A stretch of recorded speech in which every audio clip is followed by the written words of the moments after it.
ਜੀ। ਅਗਲੀ ਖਬਰ ਵੱਲ ਚਲੀਏ। ਜੋ ਬਾਈਡਨ ਉਹਨਾਂ ਦੇ ਸਨ ਹੰਟਰ ਬਾਈਡਨ ਉਹ ਅੱਜ ਫੈਡਰਲ ਕੋਰਟ ਦੇ ਵਿੱਚ ਅਪੀਅਰ ਹੋਣ ਜਾ ਰਹੇ ਆ ਤੇ ਆਪਣੀ ਜੋ ਉਹਨਾਂ ਦੇ ਅਗੇਂਸਟ ਫੈਡਰਲ ਇਨਵੈਸਟੀਗੇਸ਼ਨ ਚੱਲ ਰਹੀ ਆ ਉਹਦੇ ਵਿੱਚ ਉਹ ਗਿਲਟੀ ਪਲੀ ਆ ਮੰਨਣਗੇ।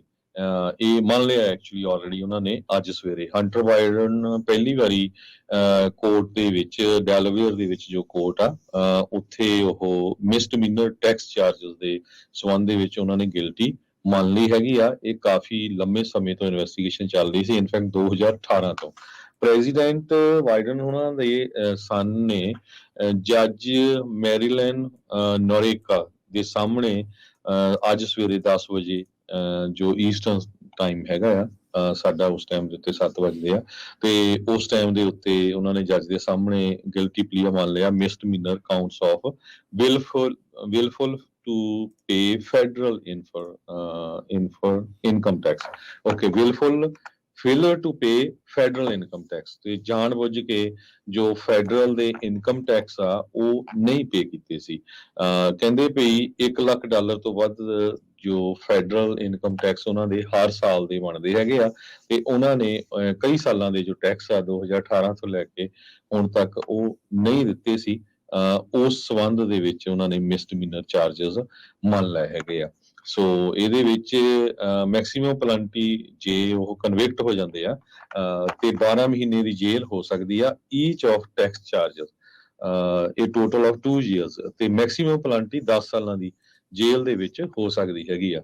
ਡਿਪਾਰਟਮੈਂਟ ਆਫ ਜਸਟਿਸ ਦੇ ਵੈਬਸਾਈਟ ਨੇ ਕਿਹਾ ਕਿ ਜੋ ਟ੍ਰੈਡੀਸ਼ਨਲ ਕ੍ਰਿਮੀਨਲ ਇਨ ਜਸਟਿਸ ਪ੍ਰੋਸੈਸਿੰਗ ਆ ਉਹ ਆਪਾਂ ਕਰ ਰਹੇ ਹੈਗੇ ਆ, ਜਿੱਦਾਂ ਮੈਂਟਲ ਹੈਲਥ ਸਬਸਟੈਂਸ ਅਬਿਊਜ਼ ਦੀ ਟ੍ਰੀਟਮੈਂਟ ਤੇ ਸਕਸੈਸਫੁਲੀ ਆਪਾਂ ਇਸ ਦੇ ਵਿੱਚ ਕਾਮਯਾਬ ਹੋਏ ਆ। ਆਪਾਂ ਇਸ ਬੰਦੇ ਨੂੰ ਮਨਾ ਲਿਆ ਵੀ ਹਾਂ ਉਹ ਆਪਣੇ ਆਪ ਦੇ ਵਿੱਚ ਗਿਲਟੀ ਪਲੀਆ ਮੰਨ ਰਿਹਾ ਹੈਗਾ ਆ। ਤੇ ਰਿਪਬਲਿਕਨ ਤੇ ਜੋ ਹੋਰ ਓਪੋਨੈਂਟਸ ਹੈਗੇ ਪ੍ਰੈਜ਼ੀਡੈਂਟ ਦੇ ਉਹ ਬਿਲਕੁਲ ਹੁਣ ਇਸ ਟਾਈਮ ਦੇ ਉੱਤੇ ਖੁਸ਼ ਲੱਗਦੇ ਆ ਕਿਉਂਕਿ ਉਹ ਚਾਹੁੰਦੇ ਸੀ ਵੀ ਇਹ ਸਾਰਾ ਕੁਝ ਐਕਸਪੋਜ਼ ਹੋਵੇ। ਕਹਿੰਦੇ ਵੀ ਧੱਕੇ ਨਾਲ ਜੋ ਰਿਪਬਲਿਕਨਸ ਆ ਉਹਨਾਂ ਦੇ ਕੇਸ ਕੱਢੇ ਜਾ ਰਹੇ ਆ ਤੋ ਡੈਮੋਕ੍ਰੇਟ ਜਿਹੜਾ ਖਾਸ ਕਰਕੇ ਪ੍ਰੈਜ਼ੀਡੈਂਟ ਬਾਈਡਨ ਦਾ ਮੁੰਡਾ ਸੀ ਉਹਦਾ ਕੇਸ ਜਿਹੜਾ ਲਮਕਾਇਆ ਜਾ ਰਿਹਾ ਸੀਗਾ। ਸੋ IRS ਦੇ ਦੋ ਵਿਸਲ ਬਲੋਅਰਸ ਗੈਰੀ ਸ਼ਾਰਪਲੇ ਤੇ ਜੋਸਫ ਜ਼ਿਗਲਰ ਇਹ IRS ਦੀ ਇਨਵੈਸਟੀਗੇਸ਼ਨ ਟੀਮ ਦੇ ਮੈਂਬਰ ਸੀ ਜਿਨ੍ਹਾਂ ਨੇ ਹੰਟਰ ਬਾਈਡਨ ਉਹਨਾਂ ਦੀ ਇਨਵੈਸਟੀਗੇਸ਼ਨ ਕੀਤੀ ਸੀ। ਤੇ ਉਹਨਾਂ ਨੇ ਇਹ ਕਿਹਾ ਵੀ ਇਹ ਜੋ ਇਨਵੈਸਟੀਗੇਸ਼ਨ ਹੋਈ ਸੀ ਤੇ ਉਹ ਤੋਂ ਬਾਅਦ ਪ੍ਰੋਸੀਕਿਊਟਰਲ ਡਿਸੀਜਨ ਜੋ ਆਇਆ ਸੀ ਉਹ ਪੋਲਿਟਿਕਸ ਤੋਂ ਇਨਫਲੂਐਂਸ ਸੀਗਾ।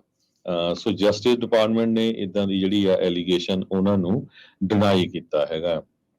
ਸੋ ਇਹ ਤੋਂ ਬਾਅਦ ਜੱਜ ਜੋ ਨੋਰੇਕਾ ਆ ਉਹਨਾਂ ਨੇ ਹੰਟਰ ਬਾਈਡਨ ਦੀ ਜੋ ਲੀਗਲ ਟੀਮ ਆ ਉਹਨਾਂ ਨੂੰ ਵੀ ਥ੍ਰੈਟ ਕੀਤਾ ਸੀ ਵੀ ਤੁਹਾਡੇ ਜਿਹੜੀ ਸੈਂਕਸ਼ਨਸ ਲੱਗੀ ਜਾਊਗੀਆਂ ਤੁਹਾਡੀਆਂ ਐਲੀਗੇਸ਼ਨਸ ਜੋ ਕਿ ਤੁਸੀਂ ਕਲਰਕ ਜੋ ਉਹਨਾਂ ਦਾ ਉਹਦੇ ਆਫਿਸ ਦੇ ਵਿੱਚ ਝੂਠ ਬੋਲਿਆ ਹੈਗਾ।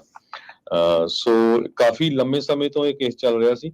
ਸੋ ਫਾਈਨਲੀ ਅੱਜ ਮਿਸਡਮੀਨਰ ਚਾਰजेस ਦੇ ਲਈ ਹੰਟਰ ਬਾਈਡਨ ਹੁਣੀ ਗਿਲਟੀ ਮੰਨ ਲਿਆ ਹੈ।